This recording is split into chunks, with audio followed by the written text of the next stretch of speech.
আসছে বর্ষা, তারই বার্তা দিচ্ছে থেমে থেমে বৃষ্টি ও ঝড়। আজ দুপুরের মধ্যে কালবৈশাখী ঝড়ের পূর্বাভাস দিয়েছেন কানাডার সাসকাচুয়ান বিশ্ববিদ্যালয়ের আবহাওয়া ও জলবায়ু বিষয়ে পিএইচডি গবেষক আবহাওয়াবিদ মোস্তফা কামাল পলাশ। শনিবার ভোররাতে নিজের ভেরিফাইড ফেসবুক প্রোফাইলে এক পোস্টে এই আশঙ্কার কথা জানান তিনি।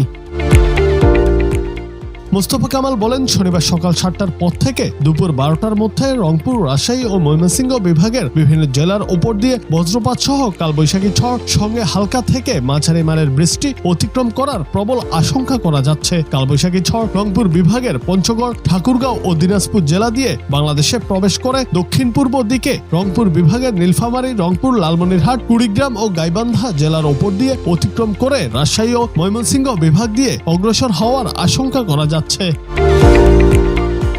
শনিবার সকাল 7টার পর থেকে দুপুর 12টার মধ্যে খুলনা, বরিশাল ও ঢাকা বিভাগের বিভিন্ন জেলার ওপর দিয়ে হালকা থেকে মাঝারি মানের বৃষ্টি অতিক্রমের আশঙ্কা করা যাচ্ছে। শনিবার সারাদিনই দেশের বেশিরভাগ জেলার আকাশ মেঘাচ্ছন্ন থাকবে। দেশের মধ্যাঞ্চলের জেলাগুলোর ওপর দিয়ে গুড়ি গুড়ি বৃষ্টিপাতের আশঙ্কা অপেক্ষাকৃত বেশি।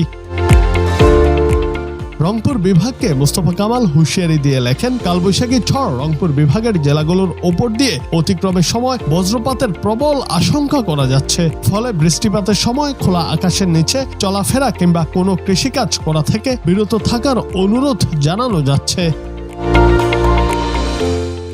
জুনায়েদ আহমেদ, বাংলা টিভি।